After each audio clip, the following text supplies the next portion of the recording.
Hey there, this is Aurora with Supercharged Science, and I want to welcome you to our class in math. If your kids are rolling their eyes about math and they have absolutely no idea what it's for, and you're kind of struggling as to supporting that, like, I don't know what it's for, but you have to learn it if that's the response, this is a great place for you. We're going to spend about 10, 15 minutes, maybe 20, looking at the ins and outs of math, what it's useful for, why you should care, and really how to excite your kids about math again, even if they were once excited or maybe they never were in the first place.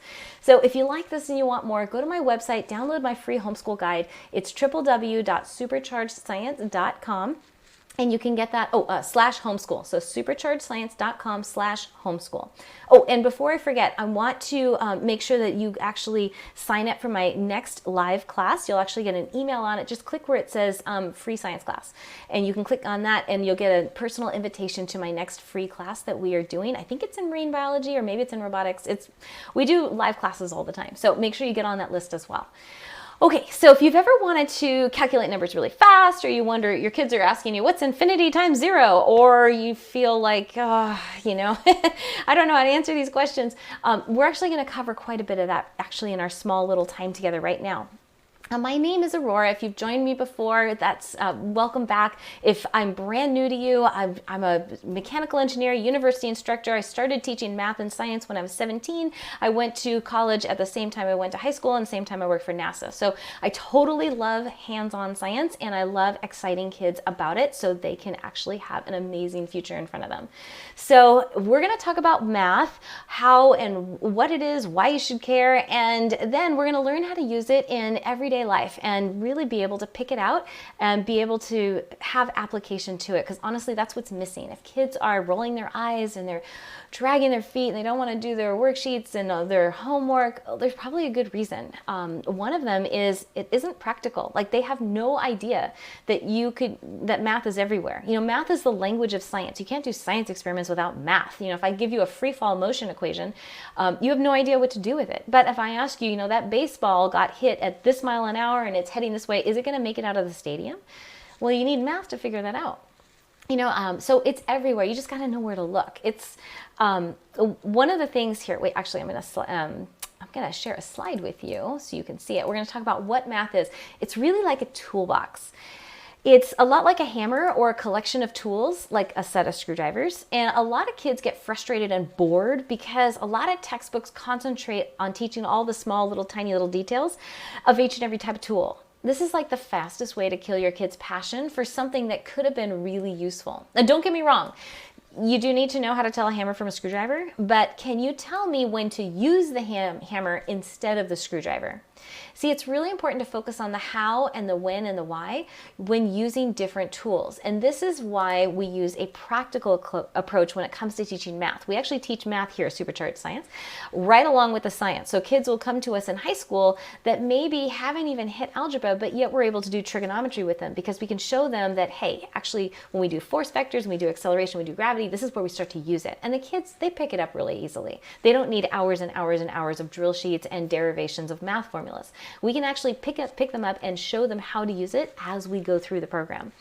So a lot of people think that math just means numbers, when really it's more than just being good at like multiplying things. Math is everywhere. Some kids enjoy, dividing and adding, and for them, math is really just about numbers. But for others, for example, for those kinds of kids, I might say something like, what is a half of a half divided by a half? And for most people, they're going to say, is there anything left? And so some kids are going to pipe up and say, oh, it's a half, of course. So those are kids where numbers really are their thing.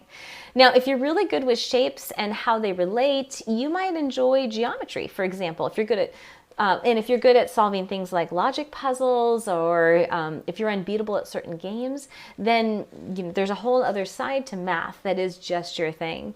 So there's already math all around you, right? You could be counting back change at the grocery store and making sure they don't give you too much. You can figure out how much fuel you need in order to make it to the next gas station.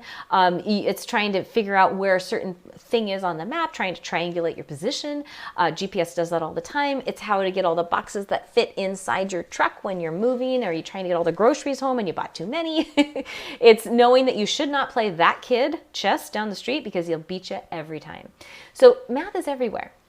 And so let's find out which area of math is really your thing. So I'm going to show you a couple of, we're going to do one of each from the 3 areas, and we'll see if it's your thing. Okay, so numbers. If I said, I'm going to give you $250,000 or $500,000, which one would you rather have? Which one? Be careful. Yeah, 3 is bigger than 2, but in this case, is it bigger? Yeah, $500,000 is a lot more, isn't it? So you need to know your numbers and how they're useful, especially with important decisions like that.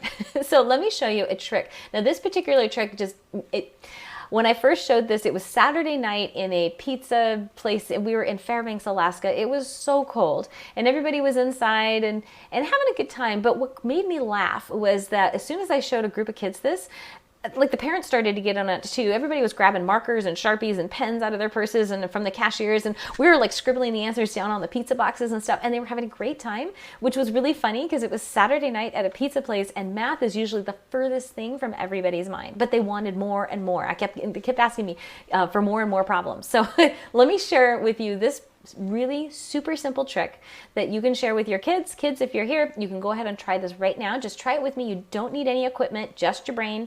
So here we go. I'm going to show you how you can multiply any 2-digit number by 11 just in your head. And here's how. Ready? So this trick is really, really easy. Ready? So the first thing you do is, this is going to work for a 2-digit number. We're just doing two digits right now. 1, 2. So you take the 2 and the 3 and you separate them. What's 2 plus 3? It's 5.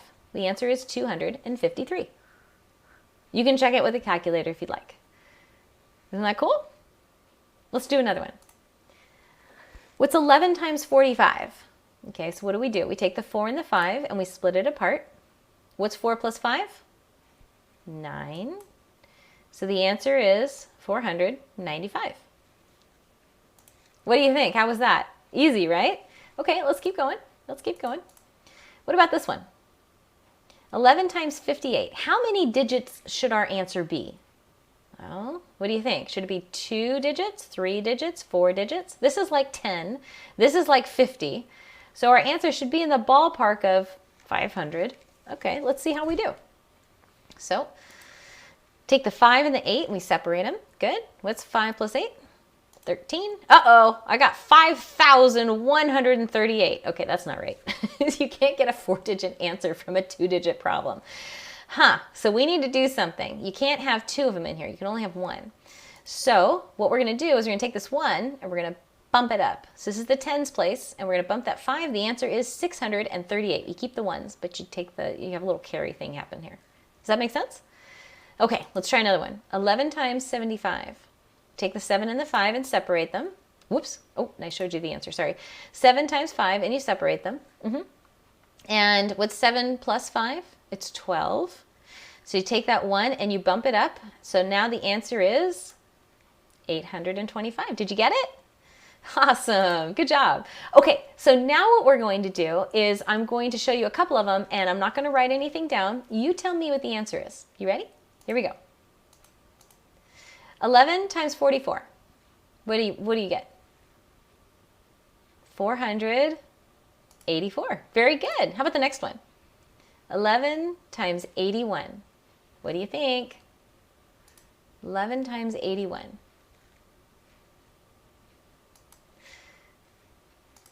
How about 891? Does that look good?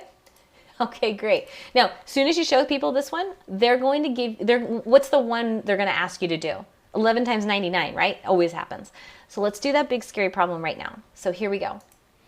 11 times 99. Split apart the 9 and the 9.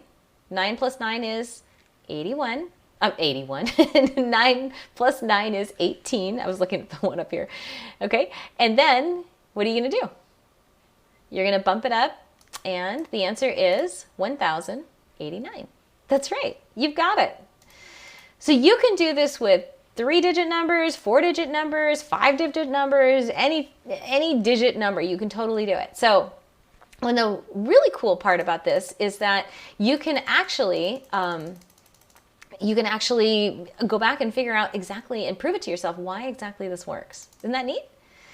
Okay, so we are going to move on to the next part. If numbers aren't your thing, no problem. Maybe you're really good with shapes. Okay, so these kids that are good with shapes, they can tell you, yep, Mom, your SUV is going to fit there. Or not. They can also tell you how much Tupperware you need in order to save all those leftovers after dinner, right? Really practical stuff. So problems like this will intuitively make sense to kids that are good at geometry. So let me show you. Let's see if geometry is your thing. Look at this shape. If I was to cut this out and fold along the lines, could I make it into a cube? Yes or no? Go ahead, I'll give you 10 seconds to think about it. Could I fold it into a cube? What do you think?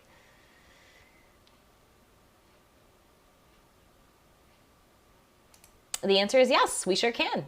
Now, if you saw that right away and you didn't actually have to cut it out and fold it up, and if you just instantly saw it, spatial relationships might be your thing. Now, this is just one example. There's like an infinite number of examples out there. So let's see if this is your area of math. Okay, so we're going to go on with the cube. I'm going to show you a whole bunch of them, and you just point out and tell me which ones you think could fold into a cube. Are you ready? Here we go. Okay, go ahead. I'll be quiet for about 20 seconds. Point to the ones right off the bat that you think could fold into a cube. I'll give you a hint. The one I just showed you is actually... Oh, is it in there? I don't think it is. Never mind. It's not in there. Okay, I'll be quiet for about 20 seconds. Go ahead. Even if you have no idea, just guess. Just guess.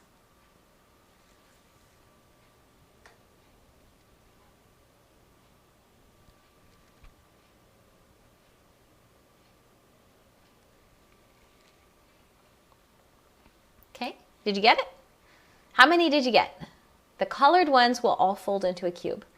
Did you notice how many squares they all have? For those of you who are more into logic.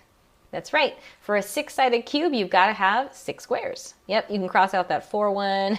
Any that just have 5, those are just not going to, they're going to be an open box at best. Okay, awesome. So there's a lot of other things we can do, and we're just going to be skipping over to the logic section here. Let me see if I can find it. Here we go. This is actually part of a much bigger program called Mathemagic, where we go into much more detail of all these other things. So let's actually skip over to the world of logic and reason. You ready? Okay, so everyone in the world has played this kind of game, right? Okay, so maybe you enjoy a good game of Tic Tac Toe, right? There's a few X's, a few O's, and there's a winner every time, right? No, right? What happens usually when you play Tic Tac Toe? Try it right now. Let's play. How would you do this? You can play a quick game with somebody next to you or just by yourself on a piece of paper. What happens? You tell me. Okay. What just happened? Yeah, it's a cat's game, right? Like nobody wins, right?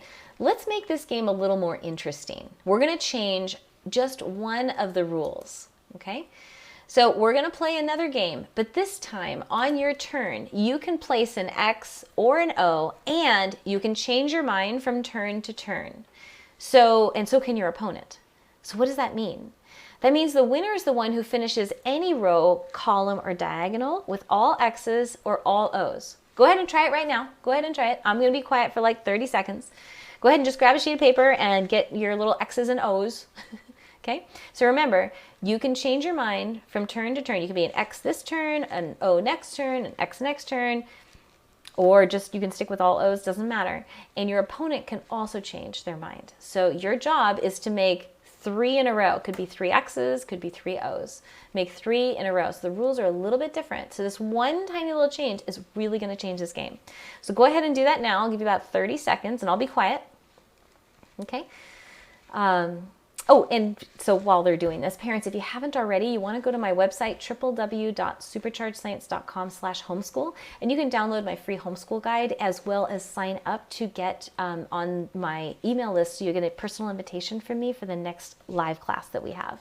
So this is just a tiny little sample of this. Actually, math class is over an hour long. We're almost done. We got about like 5 more minutes left. But I just wanted to give you a quick little sampler so you can take some of this and just run with it and have fun with it with your kids. Okay, kids, how did it go? Yeah, with that one little rule change, what happened? Did that totally change the game? Did it make it more interesting? The answer is usually an overwhelming yes. Currently, there's over 100 different variations of Tic Tac Toe. So that was we just did 2. We did the standard one and then we did the rule change, right? So the last time I actually taught a live workshop, we did this with 120 kids, and they were all playing several different versions simultaneously. I would show them a different version of tic-tac-toe like every day, and by day 5, like there's like tic-tac-toe going all over the place.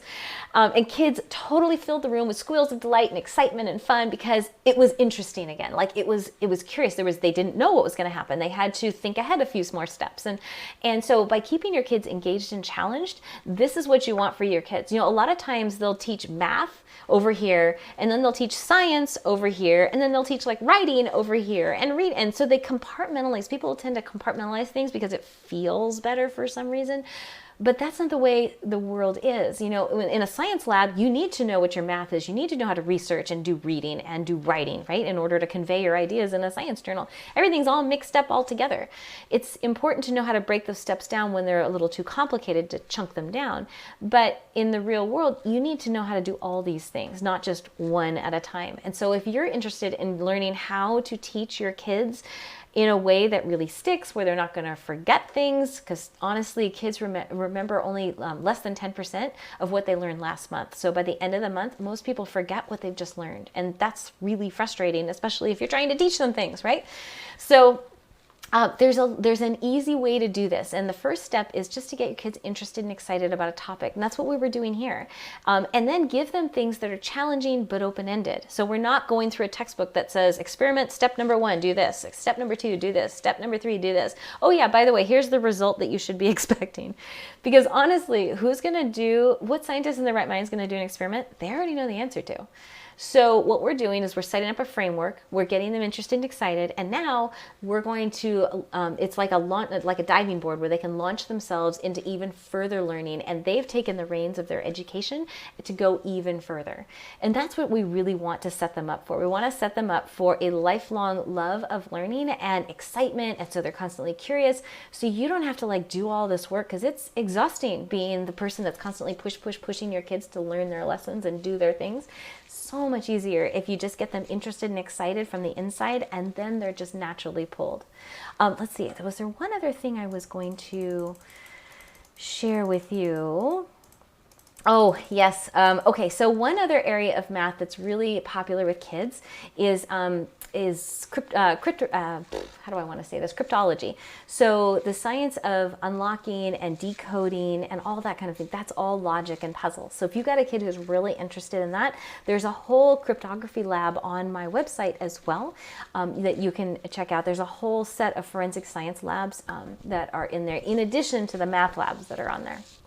I thought there was one other thing I wanted to share. Oh, yes, jailbreak. That's right. Okay. So here is the last thing I'm going to leave you with. And for this, you're going to need a rope, and you can turn the end of the rope into a bracelet, or I'm going to show you in the picture, you can just attach it to a little bracelet. And this is the last thing I'm going to leave you with. And if you can figure it out, that's fantastic. And if you can't, just keep watching and I'll give you the reveal in a minute or two. Okay, so here's the last one. And this kind of combines a few areas of math. It combines spatial, and it also combines logic. Okay. So kids, you ready? Okay, so here's what we're going to do. We are going to use a piece of rope, and you can just watch this at first, okay? This is the last activity. So you want 2 pieces that are about 3 feet. And just pay attention now. You don't have to run and get the rope yet. Hang on. At the end, you're going to make a loop or a bracelet, okay? You just want the end of the rope to go around you securely so you can't slip it off. Easy, okay? So you should have 2 pairs of these handcuffs. So one kid and another kid. And you want to attach yourself so the loop goes through here. So you're like this, okay? So once the kids are lined up just like this, what you're going to do, you're going to put your hands through one set, and another set goes through another kid, okay? Just make sure you're connected this way. There's no knot here. It's just looped. The question is, can you get yourself free without removing your hands from the bracelets? What do you think? Now, parents might be thinking, wait a minute, there's no math in here. Actually, there is. There's a lot of math. This is a typical magic trick, and there is math in magic, and that's why this particular, this is part of our Math and Magic course. that we have been sharing with you. So kids, we want to go ahead and try that. You can do that. I'll reveal the answer here in just a minute, but go ahead and give it a try, because once you know the answer, you'll know it forever. The joy is in trying to figure it out. And actually, what I should do is I should not tell you the answer, and then I can post it in the comments. So only when you're ready, then you could look in the comments. Maybe that's what I should do. Yeah, I'll take a screenshot of the answer. So, okay, so for those of you who have enjoyed this, my name's Aurora with Supercharged Science. We are getting kids crazy wild about math and science by giving them challenging, interesting things that will make them want to even go further with their studies. So if you like this and you want more, you want your kids to build hovercraft and catapults, and you want them to make laser light shows in the bathroom and to make robots out of junk and to learn the math along with the science, and you don't want to do it yourself, go to my website, www.superchargedscience.com/homeschool, and you can download my free guidebook there. You can also sign up for the next class where I will be teaching your kids real science. So at the dinner table, when you say, hey, how'd it go today? Your kids will turn around and tell you exactly what their lesson was and what they learned and why it was important and what they can't wait to learn tomorrow. So if that sounds fun and interesting and something that your kids would be just right up their alley, I encourage you to give it a try. We have a full risk-free 30-day money-back guarantee that you can try right now. Go to superchargedscience.com/homeschool. And for those of you who would like to try my online eScience program, you can go to superchargedscience.com/easy. Like, wow, that was so easy. So superchargedscience.com/easy, and you can take a look at that. All right, so you should have a couple of kids that are handcuffed together, and they are currently trying to figure out how to get free without removing their hands from inside of the handcuffs. And why is this important? Because it's important to keep your kids under control. No, it's important to challenge kids with things that are practical, interesting, exciting. And this is just a demonstration of how we can combine different areas of math together in a practical way. And in this particular case, it's actually part of a magic trick. So, all right, I will take a screenshot of the, actually, you know what I can do?